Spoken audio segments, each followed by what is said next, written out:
se preguntaba ahí, se habla algo sobre la identidad de los 7 rayos, cómo cada cual puede comprender cuál es su rayo, lo cual es muy difícil, porque incluso hay ciertos iniciados que no saben todavía, quizá por razones kármicas, cuál es su rayo, el rayo de su alma me refiero, porque en cierta iniciación, de la tercera, se comunica el rayo del alma, y en la quinta iniciación se da al iniciado el rayo de la mónada. Por lo tanto, hablar de especular sobre los rayos es difícil. Ahora bien, lo que hay que hacer es tener una idea exacta de cómo se manifiestan los rayos, cuál es su cualidad característica, qué es la cualidad característica de un logos planetario, o de un espíritu ante el trono, o de un hombre celestial, el señor de un esquema terrestre. Estos son, digamos, los 7 rayos que están en nuestro sistema solar. Entonces yo creo que cada cual, si se analiza honestamente, sabrá exactamente cuál es su rayo, su tendencia, no vamos a decir rayo, su tendencia natural. No, es que no hablamos de rayos porque ya digo que es difícil el rayo, es la tendencia de la personalidad, la tendencia de la mente, que fijaos bien lo que habló Ramón ayer, que habló de las tendencias del rayo. Y fijaos bien que una personalidad tiene 3 rayos, el de la mente, el del cuerpo emocional y luego del cuerpo físico. El de la mente inferior, digamos, la unidad mental, hasta aquí es el rayo, digamos, de la personalidad. Luego hay un rayo que es el rayo del ego, que es de la personalidad integrada, que está en contacto con el ego, más el rayo del propio ego o el ego en su propio plano, que es el ángel solar. Y todavía hay el rayo de la mónada. El rayo de la mónada pues está, yo creo, más allá de nuestras posibilidades. Pero todos sabemos si somos místicos, si somos intelectuales, si nuestras acciones tienden hacia el altruismo, si somos pesimistas, si somos optimistas, si tenemos tendencia a la síntesis o bien estamos tratando con especulaciones mentales. Cuando hablo de una tendencia a la síntesis, hablo del primer rayo, el rayo sintetizador de todos. Un rayo que, como decía ayer Ramón, no existe todavía en manifestación. Existen subrayos del segundo rayo. Es decir, que el primer rayo en nuestro universo es un subrayo, digamos, el primer rayo o el primer subrayo del segundo rayo.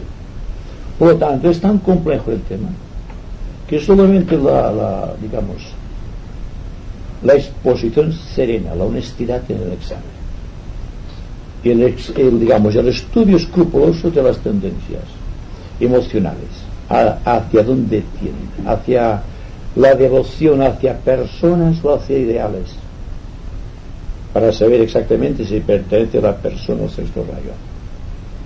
La devoción a la divinidad, sexto rayo, pero ¿en qué nivel, verdad?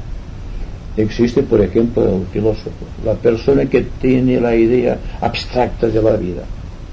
La filosofía abstracta es la base de la filosofía hermética, y todas las filosofías esotéricas salen de esta filosofía, digamos, oculta, esta filosofía abstracta, que no puede concretarse a menos que se posea una gran intuición y una mente muy equilibrada, una mente muy repleta de conocimientos y muy, digamos, llena de aspectos positivos mentales para poder expresar aquellas verdades. La mente concreta, el hombre científico, el hombre que tiende hacia la ciencia, que toda su expresión es a buscar las cosas concretas. Un tipo Virgo, por ejemplo, da esa tendencia de concretar mucho las cosas, de las formas de hacerlas lo más objetivas posibles, tanto para su examen intelectual como para una expresión, digamos, abstracta para los demás, si es que puede hacerlo. Siempre tiene un orden, digamos, algo cronológico exacto en toda su vida, cual en cierta manera es un poco también limitador.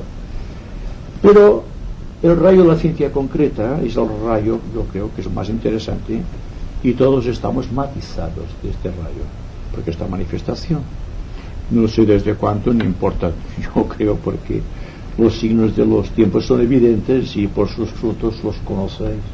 Por lo tanto, se ve que es una época científica, una época en la cual existen grandes descubrimientos técnicos, que la técnica usurpa, por así decirlo, el aspecto místico de la cuestión. El individuo místico puro casi que no se conoce, salvo dentro de la jerarquía. Místico en un sentido espiritual, pero en orden trascendente. No me refiero al místico devocional, no hablo de este hombre en este caso, o de esta personalidad. Luego existe el tipo mágico, el tipo que utiliza la magia, y es el tipo que utiliza sin darse cuenta la radiación magnética. La verdadera magia siempre nace de una radiación. No se puede controlar el ritmo de la vida sin tener una personalidad muy magnética, influyente. Y hablar de magnetismo no me refiero al magnetismo animal, me refiero al magnetismo espiritual, que es el que produce la radiación espiritual. El verdadero mago es porque está influenciado por el séptimo rayo, que es de expresión del primero en lo más hondo. Y el primero es sintetizador, más el séptimo, que es de orden y de equilibrio, constituyen el tabernáculo de la verdadera magia. Yo creo que todos estamos tan matizados de rayos que descubrir el rayo esencial de nuestra vida, el que más nos impulsa y que en definitiva sea el rayo del alma, es muy difícil. En la meditación se puede tener ciertas nociones del rayo, siempre y cuando se analice cuidadosamente la situación y no se haga con fines espectaculares para decir, ante todo, yo soy del primer rayo, soy del segundo rayo o soy del tercer rayo. Es como aquel que dice, soy de Géminis o soy de Sagitario o soy de Capricornio. Desde el punto de vista de lo que he aprendido internamente, es que más que saber de qué rayo somos, más saber de qué signo astrológico somos, es responder de acuerdo a los signos de los tiempos. Porque, naturalmente, cada mes hay un cambio de signo astrológico. Cada época anual hay un cambio astrológico también. Cuando vienen situaciones conflictivas, ¿verdad? Cuando la gravitación de los astros es muy intensa, lo cual indica también la fuerza de los rayos implicados en el proceso, es cuando la persona tiene la oportunidad de crecer internamente, de darse cuenta de su situación psicológica, de saber cómo debe utilizar las energías. Y entonces se puede decir que aquel hombre no sabrá de qué rayo pertenece, no sabrá a qué signo astrológico pertenece, pero obrará correctamente de acuerdo a aquella presión astrológica o a la presión de aquellos rayos. Quizá esotéricamente se ha dado de más importancia a la concreción, y me pregunto si es necesaria tanta concreción dentro de un equipo psicológico como tiene el individuo que tiene que desarrollar, que no se desarrollará por impacto en saber qué rayo pertenezco o a qué signo astrológico pertenece y todas estas cosas, sino que será precisamente un cambio de situación de tipo psicológico total, basado en la serena expectación. Fijaos que hago énfasis siempre en la serena expectación, porque la serena expectación barre por completo la mente, con todas las figuraciones mentales, con toda la capacidad que tiene el hombre de saber a qué rayo pertenece o cuál es su cualidad predominante. Es simplemente aquello, es como la flor, que no hace conciencia de su perfume. Desde el momento en que la persona no hace conciencia de sí, es cuando gravita en sí el rayo predominante, el rayo de su alma. Ahora bien, si hablamos en términos, digamos, de rayos preponderantes, como decía ayer, hubo una efusión del cuarto rayo en la época del Renacimiento. Una infinidad de personalidades y egos muy adelantados del cuarto rayo vinieron a la encarnación precisamente para ayudar al crecimiento cultural de la humanidad. Después del rayo pasado, aquellas personas con aquel rayo seguramente en la próxima encarnación pertenecerán a otro rayo, y aunque queden siempre aspectos artísticos en su contexto, el átomo permanente, la expresión será la mejor científica. Tendremos un hombre que aliará la técnica con la intuición o con la inspiración.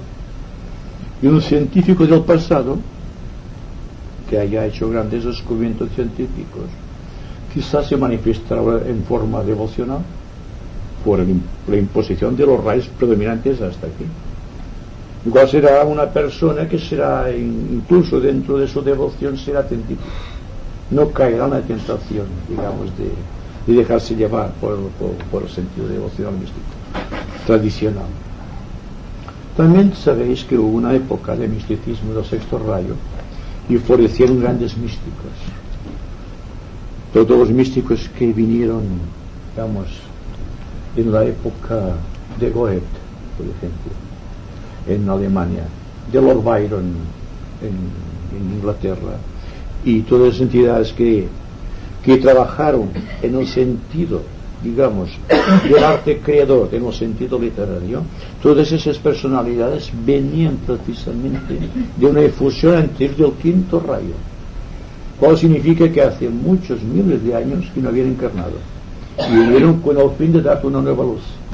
Cervantes lo mismo, y aún se especula a ver si había alguna relación entre los grandes místicos del pasado y la efusión mística dentro de la literatura.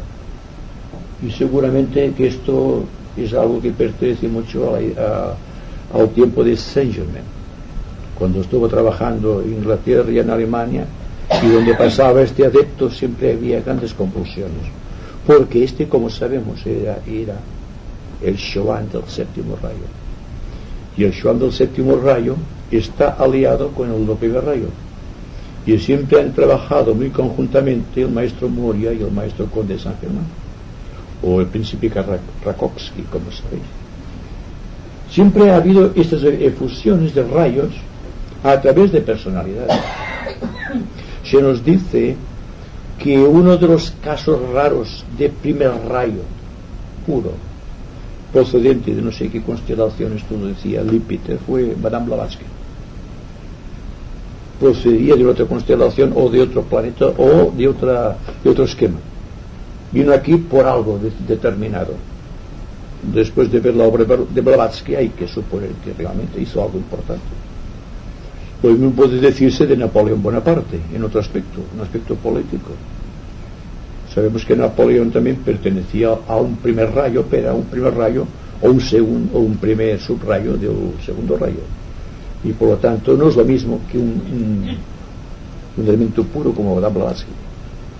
Madame Blavatsky, sabéis la fuerza que tuvo para imprimirte en el mundo la idea de la jerarquía, luchando contra el materialismo del siglo XVIII-XIX, hasta culminar en la sociedad teosófica, y después lo que ha venido después en nuestros días, con todo el equipo, digamos, técnico, el equipo, digamos, teosófico que organizó todos esos estudios, y los libros que han venido de después. Si Madame Blavatsky, incluso yo mismo, no hubiera podido escribir los libros que he escrito, abrió una gran compuerta de luz y estableció un contacto permanente entre la humanidad y la jerarquía, y estableció los límites marcados entre el materialismo puro y la espiritualidad pura, y no se quedó en el centro, sino que se marchó al aspecto puro de la iniciación. Y nada sabemos ya después de este gran ser. No sabemos qué ha sido de él, pero seguramente está trabajando en la jerarquía como un gran iniciado. Podemos decir, por ejemplo, los tipos representativos de los rayos. Todo el mundo puede saberlo. Sabemos que el primer rayo es la mía y el Manu. Está conectado con uno de los grandes Kumaras, el primer Kumara. Que el segundo rayo está bajo la dirección aquí en la tierra del Cristo, o del Bodhisattva, o del señor Maitreya. Y trabaja en conjunción con el señor Maitreya, pues el maestro Kutumi y el maestro tibetano, como diréis. El maestro tibetano está en contacto siempre con el Cristo, por línea de rayo. El tercer rayo, el de la filosofía abstracta, está en manos de este gran pintor que antes se llamó veneciano. Se ha dejado un nombre veneciano, se dice místicamente, o para dar un énfasis pictórico, es el maestro más hermoso de la jerarquía, se le pinta como una aureola de luz, pero esto no dice nada acerca de sus condiciones de rayo. hablamos en el sentido del veneciano como un Shoan de rayo. Tenemos también el trabajo de un Mashoan. El Mashoan es el señor de la civilización. Este señor no solamente tiene el tercer rayo de síntesis, sino que tiene también el cuarto, el quinto, el sexto y el séptimo a sus órdenes.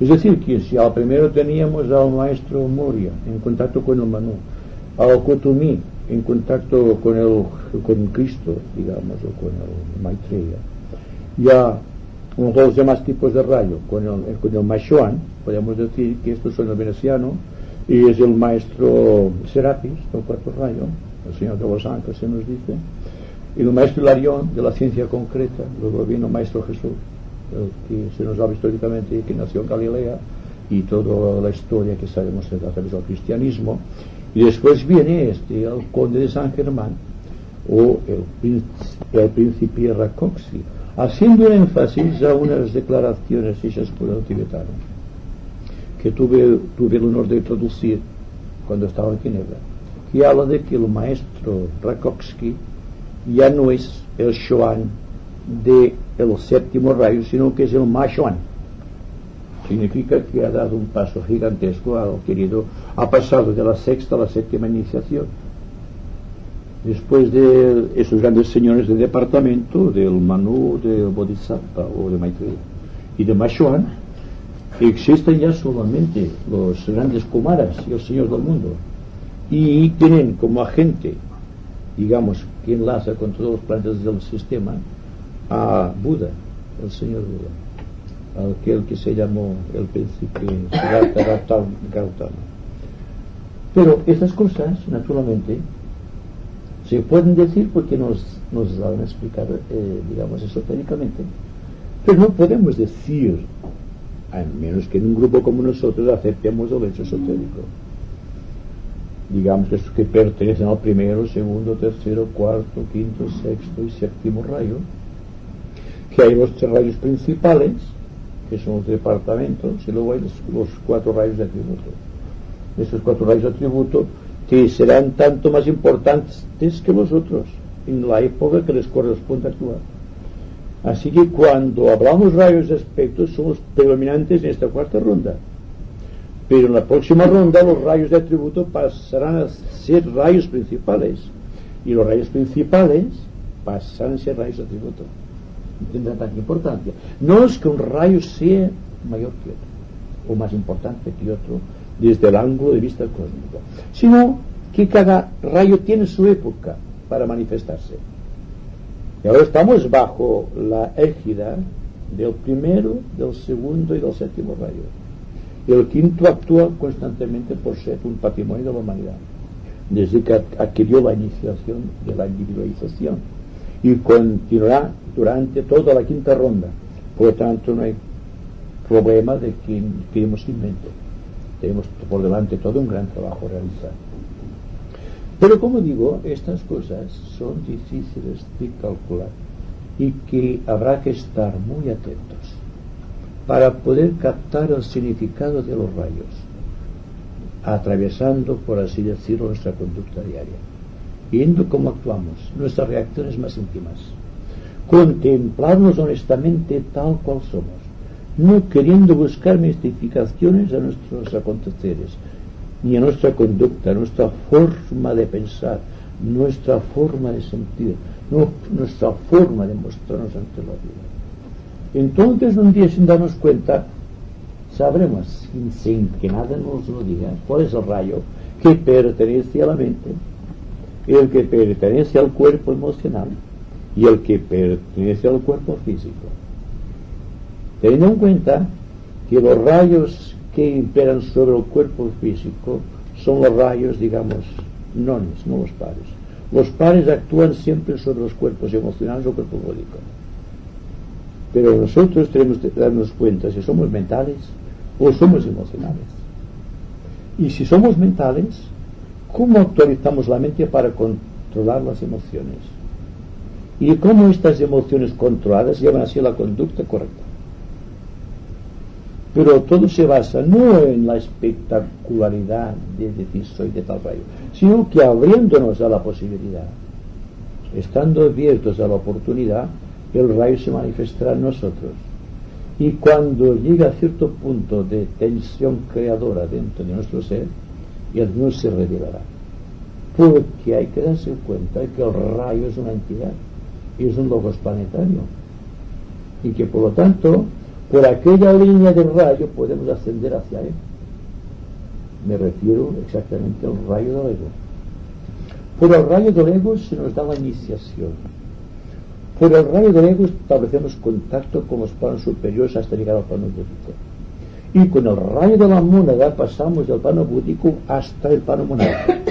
Y somos conscientes de todos estos 6 planos. Es decir, que la pregunta es una pregunta inquietante, una pregunta que todos quizás, si hemos estudiado esoterismo, nos hemos preguntado alguna vez: ¿a qué rayo pertenezco? ¿Cómo se manifiesta ese rayo en mí? ¿Y cómo puedo saber yo este rayo para utilizarlo en forma creadora? Y fijaos bien que cuando estamos matizados por un rayo, y este rayo controla nuestra vida personal, la personalidad es incapaz de reaccionar contra el rayo porque le ha dado entrada. Es decir, que el que sepa que es el primero, segundo, tercero, cuarto rayo no tiene importancia. La importancia es que su expresión sea una expresión pura de tal rayo o de tal otro. Comprens la molt dificultat, això?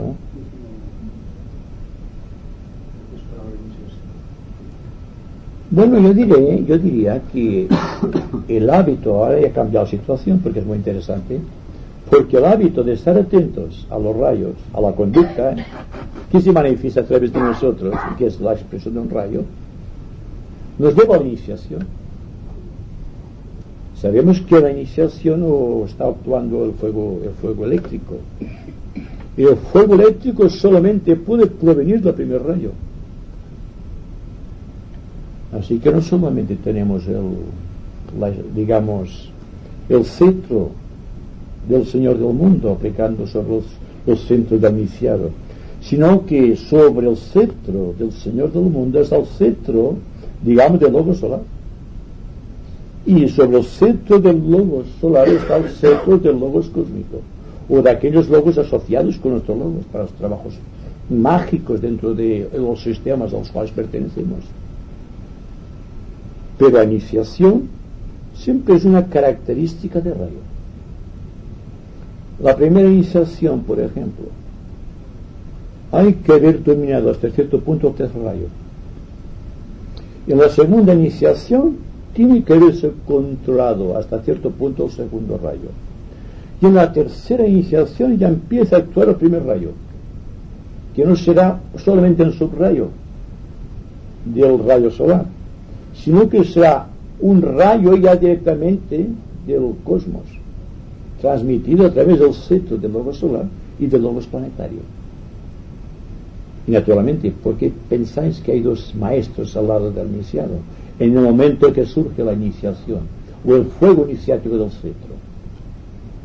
Porque se establece, digamos, un punto de tensión creador de equilibrio entre el maestro que representa el aspecto positivo del aspirante y el otro maestro que significa el aspecto negativo del aspirante.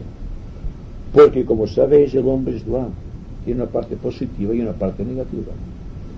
Si una fuerza sintética, como es la fuerza del primer rayo, aplica sobre una dualidad, la destruye. Pero si la aplica en el centro de distensión creadora, constituida por los 2 padrinos, el maestro que apadrina es el maestro que ha ayudado al aspirante hasta llegar allí. Y el otro es otro maestro que viene también por afinidad del rayo, que hace la parte, digamos, opuesta del proceso. Entonces el cetro se apoya sobre los centros del iniciado, pero los brazos de los maestros están sobre el discípulo. Están primero cargando su energía y transmitiéndosela. Hacen un triángulo. Hay el maestro del campo positivo, el maestro del campo negativo y el aspirante a la iniciación. Y están con las manos dadas así. Y entonces, por un proceso mágico, si es en la primera iniciación y la segunda, el cetro lo autoriza el Bodhisattva, o el Maitreya, apoyándolo en el centro místico donde están los maestros y el discípulo que está recibiendo la iniciación. Y empieza a circular la energía entre los tres, y de vez en cuando una de aquellas fuerzas que están atravesando las tres individualidades penetran los centros del iniciado. Y están así un rato que no se puede decir el tiempo que están atravesando. Cuando el iniciador comprende que el centro está cargado, el centro específico para aquella iniciación, entonces deja de actuar el cetro. Entonces levanta el cetro en señal de que termina la iniciación. Y en todas las iniciaciones pasa lo mismo. Solamente hay una variación, y es la tercera iniciación. Cuando ha pasado la primera y la segunda iniciación, existe también el triángulo de fuerzas entre el maestro que trata de llevar a su discípulo a la iniciación, el maestro que apadrina el polo negativo, el polo positivo, y el aspirante a la iniciación, o el iniciado que está recibiendo la tercera iniciación. Y entonces ya no es el Cristo que está actuando, dejando de tener el cetro así y bajándolo a sobre el iniciado. Y es como la espada del rey Arturo a sus caballeros. Lo apoya no encima del hombro, sino encima del corazón del iniciado. Pero va corriendo toda la energía a través de esos centros. Hasta que el Señor del mundo comprende que ha llegado un momento, entonces levanta otra vez en signo de que se terminó. Entonces hay una ceremonia muy rica en significados. Hay unas formas geométricas. Entonces solamente quedan viendo el proceso los grandes iniciados. En esta iniciación me refiero. Los demás solamente asisten como meros espectadores, sintiendo la fuerza del Señor del mundo que está atravesando los rincones que están los matizados. Hay que decir también que en las primeras iniciaciones, la primera y la segunda, vienen precedidas de dos iniciaciones menores. Seguramente que muchos de nosotros tenemos estas dos iniciaciones menores y nos preparamos por la tercera, que es la primera jerárquica. En la primera y en la segunda iniciación, cuando Cristo levanta el cetro, pregunta primero: Señor, ¿puedo hacer esto en tu nombre? Porque solamente existe en nuestro planeta un iniciador, que es el Señor del mundo. Entonces brilla encima del iniciado la estrella de 9 puntas del Señor del mundo. Y entonces sabe el Cristo que el iniciado puede entrar en la jerarquía. Y entonces cuando aplica el cetro. Antes, cuando existe el proceso de las primeras iniciaciones menores, sobre el iniciado hay la estrella de 5 puntas del Cristo. El Cristo es el que da la bienvenida al aspirante a una de las pequeñas iniciaciones. Y no sé si habéis soñado alguna vez que estáis en un grupo de personas y que hay una persona que lleva algo en la mano y que quizá os ha aplicado la fuerza a vosotros. Si no, no estaríais aquí. Todos que están aquí, de una u otra manera, están a punto o han recibido alguna de estas iniciaciones menores. Y luego el proceso continúa a partir de aquí hasta la cuarta iniciación. Una iniciación en la cual interviene el reino humano como todo, siendo el iniciado una florescencia del cuarto reino. Y impera el cuarto reino. Se está, digamos, produciendo un hecho espectacular, porque entonces el rayo del Señor del mundo va sobre un centro que destruye el cuerpo causal.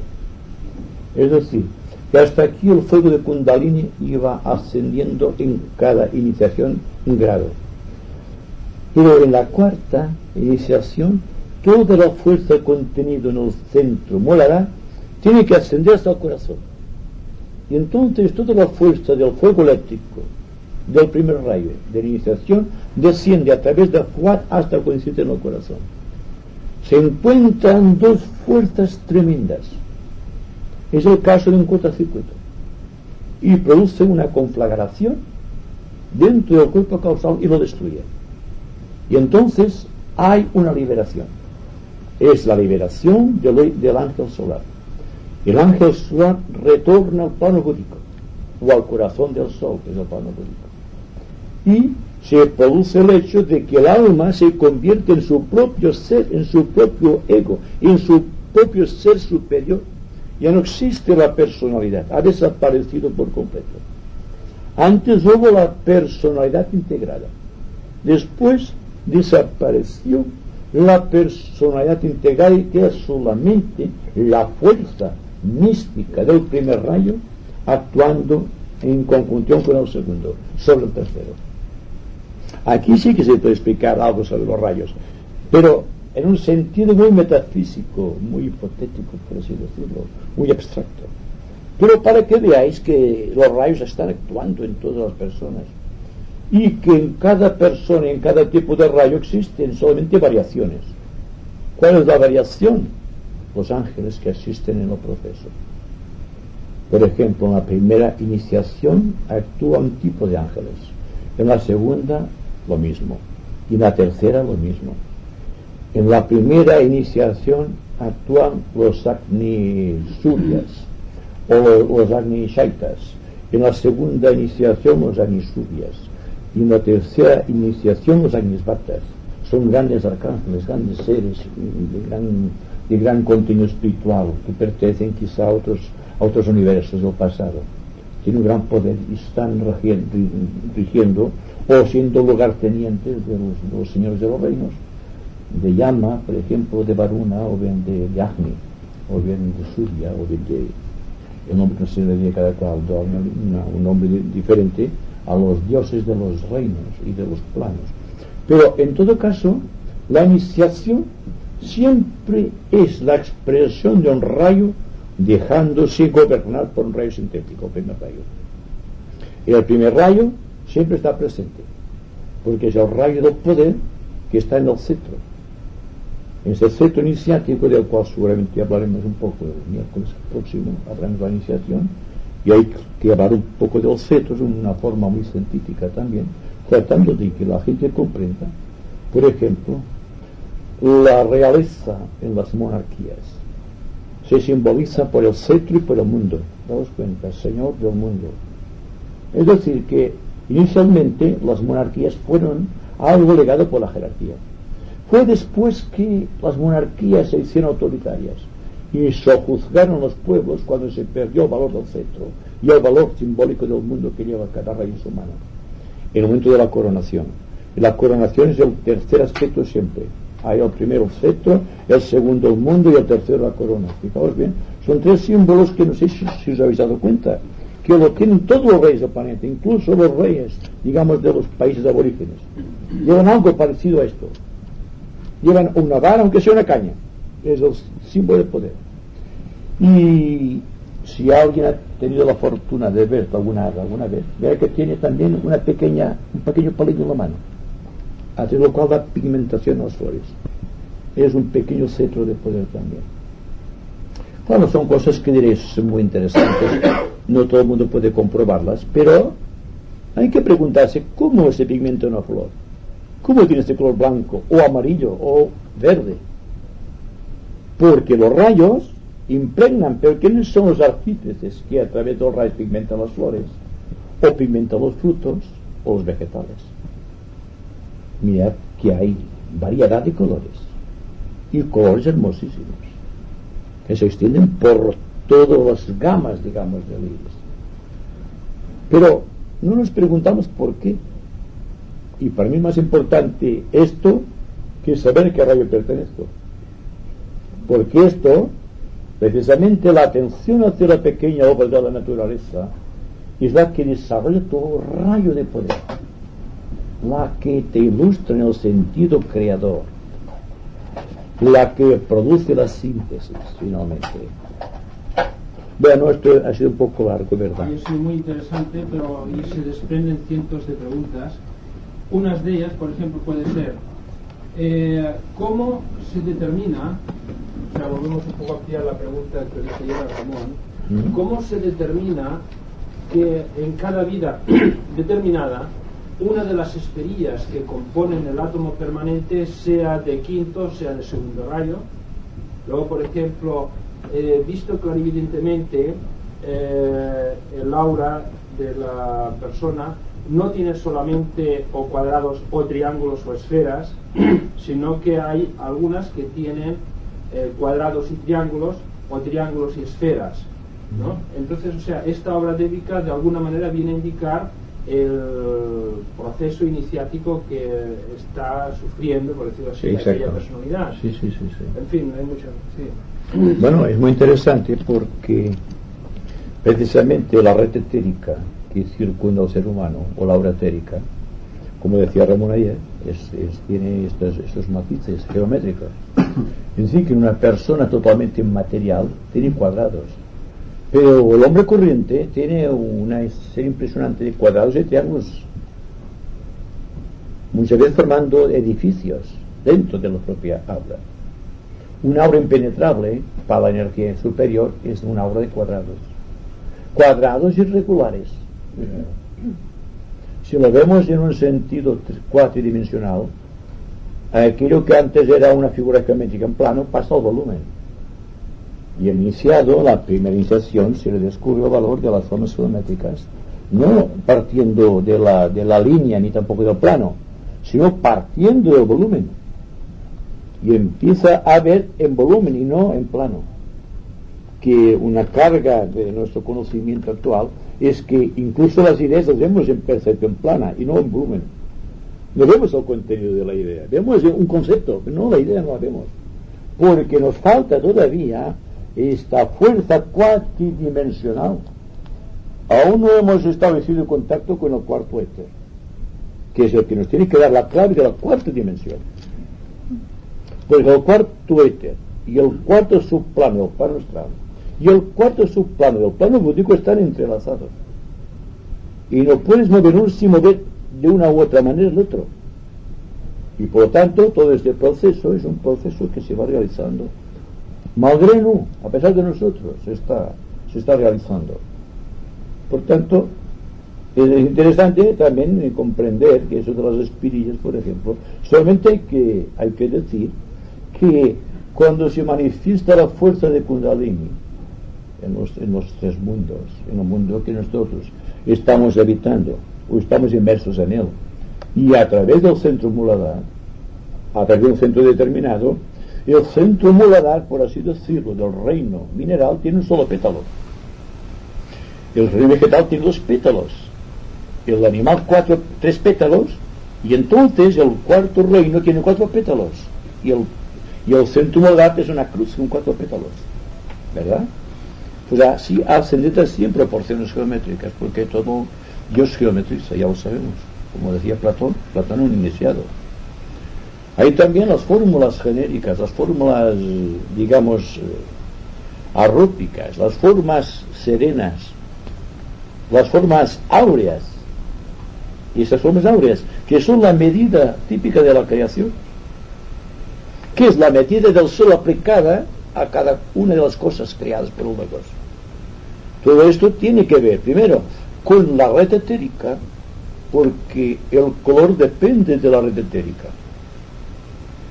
Una red de triángulos dará un color muy distinto de una red en cuadrados, y una red en forma de círculos dará un color muy distinto visto desde el plano oculto. Es decir, que incluso si viésemos tejidos etéricos de cada uno de los objetos que vemos, veríamos como cierta disposición geométrica en líneas estructurales da el color. Es decir, que la línea estructural corresponde a tal rayo, y quizá todavía no hemos penetrado en el sentido de la aritmética, o del cálculo, o digamos, de toda la ciencia exacta, para entrar dentro de la geometría esotérica y darnos cuenta del valor de una forma geométrica, desde el ángulo de vista del Logos, no del ángulo de vista humano. Y decir también que cuando hablamos del aura y decimos que vemos triángulos, cuadrados y circunferencias o círculos en evolución en las auras, en gran proporción, y excepto en el adepto que todos son círculos perfectos de todos los colores, debemos decir que esto es solamente cuando hablamos en una tercera dimensión. Pero si vemos el iniciado al discípulo o a una persona corriente desde la cuarta dimensión o desde la quinta dimensión, veremos que hay esferas, que hay pirámides cuadrangulares y que hay hexaedros o cubos. Y no existen cuadrados, ni existen triángulos equiláteros, ni existen tampoco círculos. Existe la parte poliédrica, ¿verdad? Porque los vemos en volumen, por lo que decía antes. En volumen, en color y transparente. Podéis imaginar una forma en volumen, cualquier forma en volumen, mirando a través de ella, cualquier color. Ahí está la raíz de los rayos. Y el día que veamos esto, sabemos los rayos de cada cosa. ¿Puedo decir una cosa? Sí. Refiriéndome a esto de los poliedros, ¿Sí? una vez dijiste que los ángeles ocupan el espacio de intersticios entre, digamos, si con esferas, si agrupamos muchas esferas, Sí. hay intersticios, hay espacios en Sí. el medio, ¿no? Sí, sí. Entonces, el cubo, digamos el hexaedro, es la única forma que ocupa el espacio sin intersticios. Sí. O sea que entonces se Pues entiende de que es material. Pero entonces ya no hablamos de ángeles, hablamos de elementales. Que Eso ya es material, Sí. o sea, ya toca, ya Exacto, no, exacto. Podría Entonces, ser algo así, ¿no? sí, sí, exacto, exacto. Sí. Y precisamente el ángel, los ángeles, ocupan todos los espacios intermoleculares del universo. Ejemplo, entre la gravitación del Sol y de la Tierra hay una gravitación X, cero, que es cuando la fuerza del Sol y la fuerza de la Tierra llegan a un punto de equilibrio, del cual constituye el círculo en el paso del planeta. Allí hay un equilibrio perfecto, desde el ángulo de vista esotérico. Y allí están los ángeles, en este rincón inconcreto, indefinible, hipotético para muchos. Pero es un hueco, un espacio vacío, si podemos decir que hay vacuidad dentro del espacio. El espacio, si lo vemos desde un ángulo de vista muy esotérico, veremos que es sólido y que nosotros somos agujeros dentro del espacio, lo cual todavía es una idea difícil de captar por la mente concreta. Las burbujas del Coilón, como decía Ramón ayer, somos burbujas dentro de un espacio que es denso. No nos damos cuenta porque nuestro hábitat, lo que estamos habitando aquí, lo vemos en el sentido de espacio, nos movemos en el espacio. Pero se está trabajando en escultura en vaciar las fuerzas, digamos, los modelos, digamos, de las estatuas, vaciadas por dentro. Y son iguales que las otras, si fijas bien. Es una cuestión de perspectiva. La perspectiva, por ejemplo, de cualquier constelación.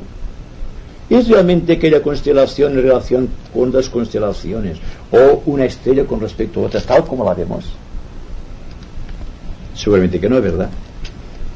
Porque vemos un espacio plano. Aquí está otra vez el proceso. Si viésemos un firmamento estrellado, no en un plano, sino en una dimensión superior, en una cuarta dimensión, cambiaría completamente la perspectiva. ¿Por qué no veríamos las distancias y las figuras que hacen en un plano, sino en su volumen? Y es muy diferente. Es decir, que toda la idea geométrica del universo es falsa. Desde el ángulo de vista esotérico me refiero. Esotérico profundo. Porque nos basamos en perspectivas, en líneas estructurales que están deformadas por la deformación del eje de la Tierra. Porque el eje de la Tierra está 23 grados, 28 minutos de inclinación con respecto a la eclíptica. Pues de acuerdo con el Sol, que es el padre de la vida y de la inteligencia, la relación que existe de perspectiva falsa. ¿Por qué no vemos las cosas tal cual son, sino tal como las vemos, verdad? Y la astrología, no pasa lo mismo con la astrología, no pasa lo mismo con los rayos, no pasa lo mismo con la sabiduría de las edades. Hay que crecer mucho en inteligencia y en poder para darse cuenta de esas situaciones. La situación exacta geométrica es una verdad innegable. Pero me refiero que si vemos, por ejemplo, un pentágono en el espacio, y cómo trabajar desde el ángulo de vista del discípulo, y cómo trabajar en un sentido creador, y cómo manifestarnos a través de algún rayo o dentro de aquel rayo sin que hagamos ninguna ostentación de ello como una cosa natural.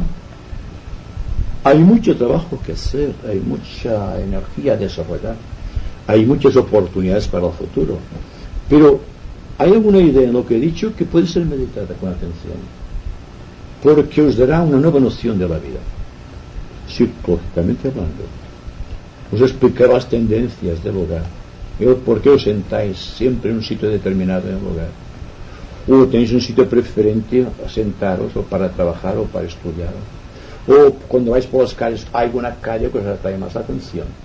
Todo esto es llevado geométricamente, por la geometría esotérica, no por la geometría del espacio que conocemos. En fin, no sé si me he hecho comprender, porque es abstracto y naturalmente es como decir, por ejemplo, la edad de una cadena, la edad de una ronda, de un kalpa, de un manvantara o de un mahamantara. Es tremendo, un kalpa, un eón, que nos importa mucho esto. Cuando estamos sumergidos sabiendo que nuestra edad, la media son 72 años, desde el punto de vista cósmico, como humanidad, no como ser humano. Un ser humano puede vivir 150 años, pero habrá muchos seres que nacerán y morirán enseguida, o vivirán muy poco, o se morirán en su más tierna juventud. Pues entonces la 70 de la situación del esoterismo, que es una fuerza liberadora, puede constreñir nuestro radio de acción cuando se hace muy concreto, muy complejo. Y por lo tanto hay que desarrollar la mente abstracta para comprender las cosas en volumen, no solamente las formas geométricas que vemos, físicas, sino las formas internas de las ideas, las formas de los pensamientos, las formas de logos, las formas elementales, las formas de los devas. Todo esto contiene una parte tremenda de impulso creador para nosotros. Y creo que algún día nos decidiremos a penetrar en este vasto campo, digamos, de la cuatridimensional, para poder trabajar con más eficiencia dentro de ese aspecto creador de nuestro trabajo humano. El karma también, voy a terminar, no quiero cansar demasiado. El karma también se puede considerar así, no en forma, digamos, como lo hacemos, en ese espíritu pesimista, aquello que es la desesperación del karma, que hay algo que fatalmente nos lleva a una situación. Lo vemos en un plano, pero ¿qué pasará cuando veamos el plano en su volumen? Y a través del volumen pasemos a considerar a los señores del karma y empecemos a penetrar en sus obras, sus designios, sus decisiones. Lo que se hacía ayer, lo que se hacía, por ejemplo, la creación del sistema solar. Algo que hay que tener en cuenta es que cuando el Logos ha depositado su atención dentro del espacio donde él ha elegido su situación para crear su universo, hay algo mágico que frecuentemente se olvida. Es que encima de aquel punto se crea una cruz, que es la cruz del karma. Y hay 4 señores que están rigiendo todo el proceso y que marcan el círculo, no se pasa, los Rinpoche del maestro tibetano.